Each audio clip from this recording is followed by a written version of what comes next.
Federal Drive is presented by GEHA, Government Employees Health Association, proudly providing health and dental benefits to federal employees and their families. Visit GEHA.com. The 2025 Gauge Report paints a picture of a federal contracting market rattled by budget volatility, shifting priorities, and political uncertainty. Resource management remains the top challenge, but firms with mature planning practices are finding ways to thrive. And despite the chaos, 65% of contractors remain optimistic about future opportunities. Here to help us understand the data is VP of GovCon Strategy at Uninet, Kim Koster. Kim, thank you so much for joining me. Thank you so much. We're excited to be here and excited to be able to talk with you today about the Gauge Report, Terry. All right, let's jump right in. The 2025 Gauge Report came out recently, and it highlights a lot of changes in the government contracting environment. How would you characterize the current business environment for federal government contractors?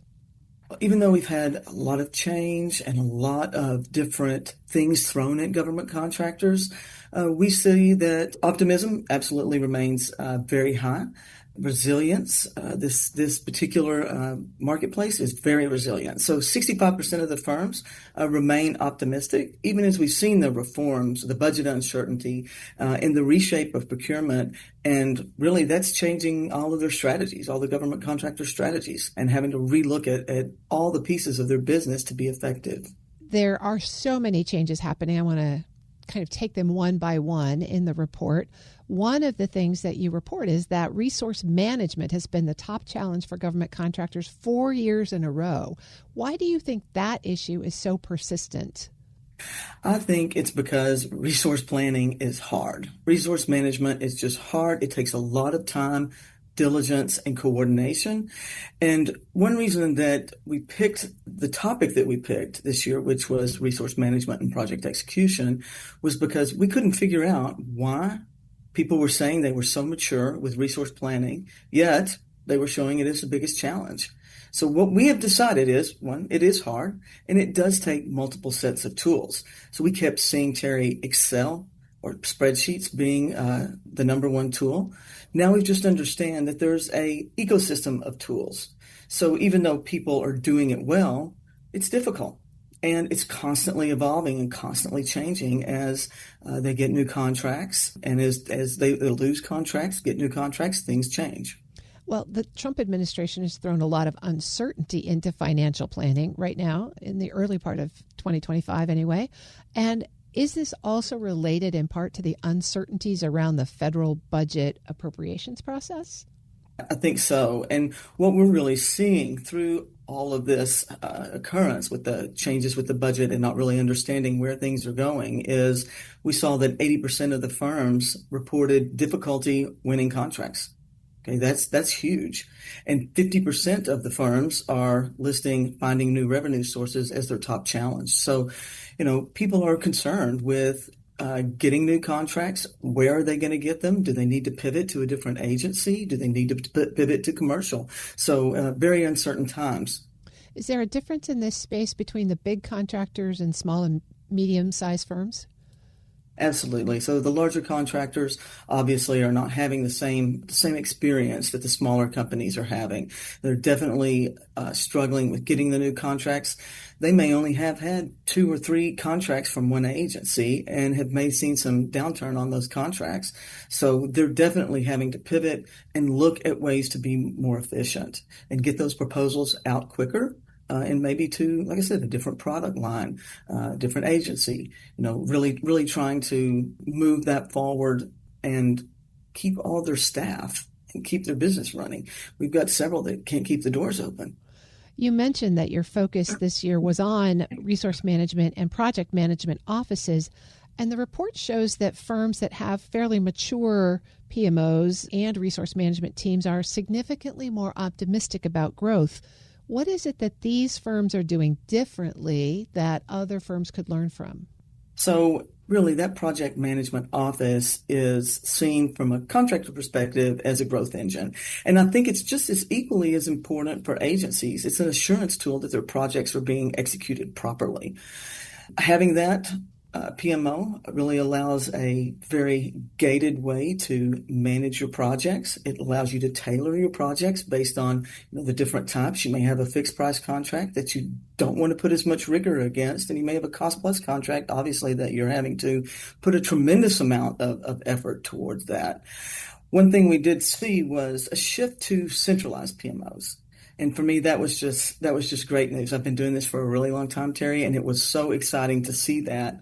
And we've also seen the PMOs increase year over year. The SMBs, the smaller businesses, are definitely not putting in the PMOs, but I do see a trend, a positive trend there. And I think that even preparing to have a PMO as they're growing would be absolutely huge.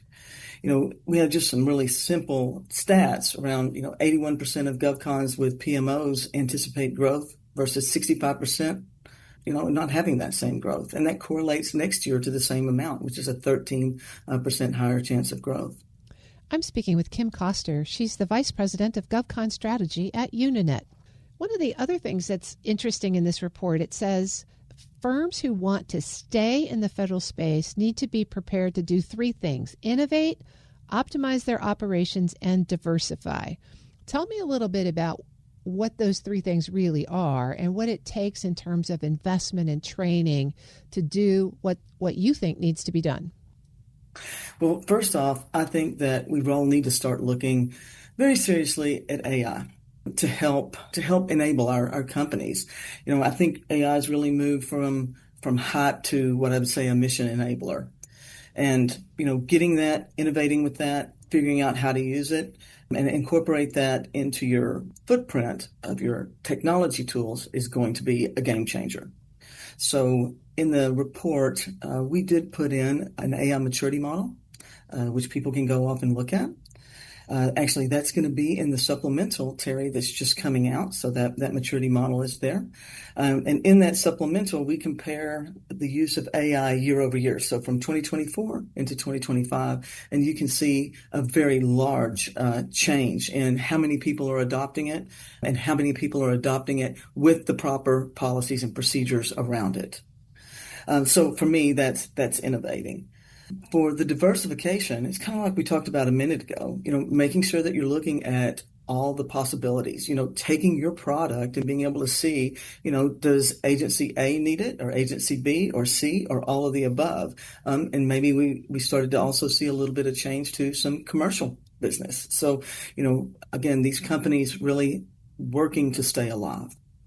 Well, keeping those three topics in mind, what are the implications for the GovCon workforce? Did they need to be investing in their own personal skills? And if so, what, to stay competitive? Absolutely. I mean, Uninet is definitely what I would call an AI first company. And so we are using it to just enhance our abilities and to be able to scale. A lot of people think that using AI is going to replace the person. That's not at all what's happening. It just really does give you some superpowers within your organization to do things faster, target the right opportunities, make sure that you're not going after something that you don't have a chance to win, and then preparing those proposals very quickly with information you had from past performance. So those are some really interesting things that I think will really help GovCons overall. The other thing too is I think people, you still have to stay in the loop. I used AI to produce some of the things we were going to talk about today, and I had to go back and change some of those percentages. They were not correct. So, you have to keep the person in the loop. Well, the report also has a couple of really interesting pull-out sections, and I want to talk about both of them. The first looks explicitly at the impact of the flurry of executive orders and the impact of the Department of Government Efficiency in the early phases of the Trump administration. How are those policy shifts affecting contractors' ability to plan and execute? Well, I think, honestly, it's just the unknown. We have been in a time all these last 10 years of very predictable. You knew we were going to have the funding was continuing to increase. And then all of a sudden, we saw a big change, a change in not necessarily being able to get a hold of your CO, not necessarily knowing if you had a project or not, or it's canceled. All those uncertainties were very disturbing to the entire marketplace. A lot of people, said, they've never been more scared, but they're definitely going to hang in there. So I think everybody had different responses. The larger companies, Terry, I don't think had the same response. They had enough business to not worry so much, but smaller businesses were terribly impacted by DOGE and all of the cuts within the federal agencies. Well, I think that leads to the second pullout, which is a survival guide for government contractors. So when you think about that in this current era of tremendous uncertainty, what are the top one or two pieces of guidance from that survivor's guide that contractors should take away? Well, I think, staying informed. That is honestly the first thing. Figure out what's going on, what EOs are out there, what policy changes are happening. And we're seeing huge policy changes on the brink of occurring with the FAR and with procurement. So that's one of the biggest ones to me. And then really look at all of your operational priorities.